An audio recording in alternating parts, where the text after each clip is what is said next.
নমস্কার বন্ধুরা, বং রেসিপি চ্যানেলে আপনাদের সবাইকে স্বাগত। চলুন দেখে নিই আজকের রেসিপি। আমার আজকের রেসিপি মটর ডালের বড়া দিয়ে নিরামিষ মোচার ঘন্ট। এখানে আমি বাজার থেকে একটা কাঁঠালি কলা মোচা নিয়ে এসেছি। মোচাগুলো আমি ছাড়িয়ে নেব এক এক করে। এইভাবে মোচার ভেতরের কাঠিটা ভালো করে ফেলে দিতে হবে। এগুলো খুব শক্ত অংশ, এগুলো থাকলে মোচাটা খেতে ভালো লাগবে না। এক এক করে সব এইভাবে আমি বেছে নেব মোচাটা। এবারে আমি জলে ভালো করে ধুয়ে নিয়েছি। হাতে যদি সময় না থাকে আমি যেভাবে করছি, মোচাটা যেভাবে কাটছি সেইভাবে করবেন, আর না হলে ভালোভাবে কুচিয়ে জলে ভিজিয়ে নুন হলুদ দিয়েও সেদ্ধ করা যায়, ওটা একটু সময় লাগে। আমার হাতে সময় নেই বলে আমি তাড়াতাড়ি করে রাফলি কেটে প্রেসার কুকারে 3টে সিটি দিয়ে সেদ্ধ করে নেব। এক এক করে আমি সব দিয়ে দিলাম মোচাগুলো প্রেসার কুকারের মধ্যে। খানিকটা জল দিয়েছি, আরও কিছুটা জল দেব।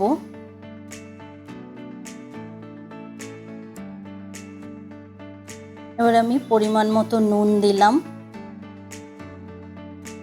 একটু সর্ষের তেল দিলাম। মোচায় একটা কষ থাকে, পাত্রে লেগে যাবে, তেল দিলে আটকাবে না। হলুদ দিলাম, কিছুটা জল দিয়ে দিলাম, যতটুকু লাগে পরিমাণ মতো জল, খুব বেশি দেব না, ছিটকবে। এবার আমি ঢাকাটা আটকে গ্যাসে চাপিয়ে দেব।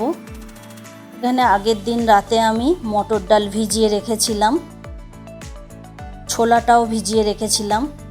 এখানে আমি একটু বেশি পরিমাণে ভেজানো আছে, এতটা করে লাগবে না। আলুগুলো খোসা ছাড়িয়ে আমি টুকরো টুকরো করে নেব, খুব ছোট ছোট করব না। এখানে 1 মুঠোর মতো ছোলা নেব।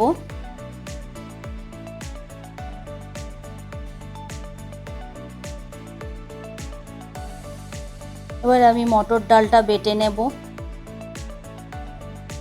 2 মুঠো মটর ডাল দিলাম, দিয়ে আমি বেটে নেব। এটা আমি মিক্সিতেই বেটে নিচ্ছি, আপনারা চাইলে ছিলেও বাটতে পারেন। একটা কাঁচা লঙ্কা টুকরো করে দিয়ে দিলাম। মটর ডালটা বেটে আমি একটা পাত্রে ঢেলে নিচ্ছি।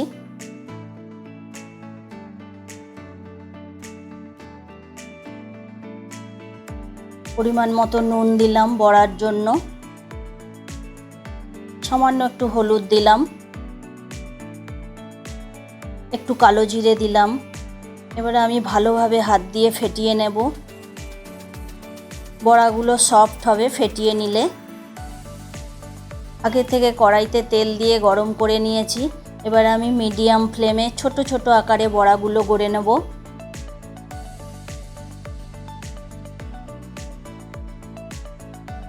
খুব লো ফ্লেমে বড়াটা প্রথমে তলা থেকে ভালো করে ভেজে নিয়ে তারপর উল্টাবো, না হলে কাঁচা থাকা অবস্থায় উল্টালে ঘেঁটে যাবে বড়াগুলো। এক এক করে লো ফ্লেমে বড়াটা ভেজে নেব। ফ্লেম জোরে দিলে বড়ার ভেতরটা কাঁচা থাকবে। এরকম সোনালি আকারে ভেজে নেব। এক এক করে বড়াগুলো ভেজে আমি সব তুলে নিলাম একটা পাত্রে। ওই তেলেতেই আমি আলুগুলো ভেজে নেব।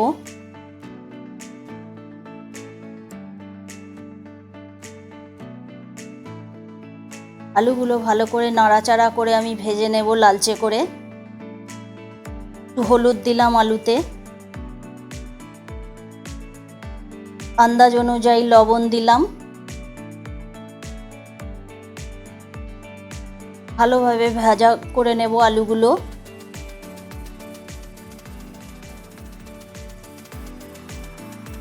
আমার আলু ভাজা হয়ে গেছে, আমি একটা পাত্রে তুলে নিলাম। এবার আমি মোচাগুলো একটা ঝাঁঝরিতে দিয়ে জলটা ঝরিয়ে নিয়েছিলাম, ঠান্ডা করতে দিয়েছিলাম। একটা পাত্রে আমি ভালোভাবে চটকে নেব মোচাগুলো আমি কুচিয়ে নিয়ে রাফলি কেটেছিলাম। এবারে হাত দিয়ে ভালো করে চটকে নেব। এরকম অবস্থায়, চটকানো অবস্থায় মোচাটা আমি ভালোভাবে কষিয়ে নিতে হবে, তাই আমি চটকে নিচ্ছি। এখানে আমি মিক্সিং জারে আদা, কাঁচা লঙ্কা বেটে নেব। কিছু ফোড়ন দিচ্ছি, তেজপাতা, শুকনো লঙ্কা, গোটা গরম মশলা, এলাচ, লবঙ্গ, ছোট এলাচ। দালচিনি আছে, শুকনো লঙ্কা ফোড়ন দিলাম, জিরে ফোড়ন দিলাম। এবারে আমি গরম মশলাগুলো ফোড়ন দিয়ে দিলাম। লো ফ্লেমে একটা সুন্দর গন্ধ বেরোলে আমি তারপরে হিং দেবো 1/2 চামচ। নিরামিষ রান্নায় হিং দিলে খুব ভালো লাগে। এবারে আমি মোচা চটকানোটা কষিয়ে নেব কড়াইয়ে দিয়ে। এখন জল আছে, জলটা শুকিয়ে গেলে ভালো করে হাই ফ্লেমে কষিয়ে নেব। ছোলাগুলোও দিয়ে দিলাম। ভালোভাবে নাড়াচাড়া করে কষিয়ে নিতে হবে মোচাটা। পরে জল শুকনো হয়ে গেছে, আদা কাঁচা লঙ্কা বাটাটা দিয়ে দিলাম, ধনে আর জিরে বাটাটাও দিয়ে দিলাম। এখানে 1 চামচ ধনে 1 চামচ জিরে আছে বাটা। ভালোভাবে নেড়ে চেড়ে কষিয়ে নেব। মশলার কাঁচা গন্ধটা চলে যাওয়া পর্যন্ত কষিয়ে নিতে হবে। হলুদ দিলাম। মোচাতে খুব বেশি হলুদ দেব না, আগে হলুদ দিয়ে সেদ্ধ করা আছে। আলুতেও হলুদ দেওয়া আছে। এবারে মোচা কষিয়ে নেবার পর আলু ভাজাটা দিয়ে দিলাম আর কিছু কোরানো নারকোল দিয়ে দিলাম, দিয়ে ভালোভাবে কষিয়ে নেব। মশলা ধোয়া জলটাও দিয়ে দিলাম।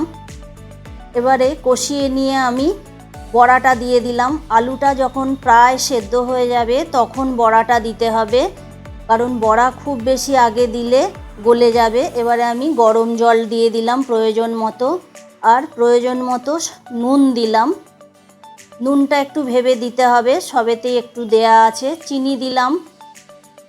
চিনিটা স্বাদ অনুসারে দিতে হবে, কারণ এটা নিরামিষ রান্না, এতে একটু মিষ্টি মিষ্টি হয়।